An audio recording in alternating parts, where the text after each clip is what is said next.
ఇది మీకు తెలుసా? మనం చేసే ఉపకారం తిరిగి మనకే మేలు చేస్తుంది అని తెలిపే ఒక చిన్న కథ. ఒకానొక అడవిలో ఒక పెద్ద చెరువు ఉండేది. ఆ చెరువు పక్కనున్న ఒక చెట్టుపై ఒక పావురం నివసించేది. అదే చెట్టు మొదట్లో ఒక చీమ కూడా ఉండేది. ఒకరోజు ఆ చీమ చెరువుగట్టున నడుస్తుండగా ప్రమాదవశాత్తు నీటిలో పడిపోయింది. చీమ నీటిలో మునిగిపోతూ తనను రక్షించమని ప్రాధేయపడింది. చెట్టుమీద ఉన్న పావురం ఆ చీమ పడుతున్న అవస్థను చూసి చాలా జాలిపడింది.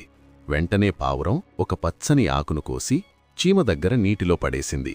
చీమ మెల్లగా ఆ ఆకుపైకెక్కి సురక్షితంగా ఒడ్డుకు చేరుకుంది. సమయానికి నాకు సహాయం చేసి నా ప్రాణాన్ని కాపాడావు. నీ ఉపకారం ఎప్పటికీ మరిచిపోను అని చీమ పావురానికి కృతజ్ఞతలు చెప్పుకుంది. కొన్ని రోజుల తర్వాత ఒక వేటగాడ అడవికొచ్చాడు. చెట్టుమీద ఉన్న పావురాన్ని చూసి దానిని పట్టుకోవాలని తన వలతో గురిపెట్టాడు. ఇది గమనించిన చీమ తన స్నేహితుడైన పావురాన్ని కాపాడాలనుకుంది. వెంటనే వేగంగా వెళ్లి వేటగాడి కాలిని బలంగా కుట్టింది.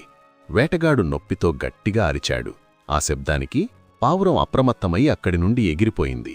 అలా ఒకప్పుడు పావురం చేసిన ఉపకారాన్ని గుర్తుంచుకున్న చీమ సమయం వచ్చినప్పుడు తిరిగి సహాయం చేసి పావురం ప్రాణాన్ని కాపాడింది.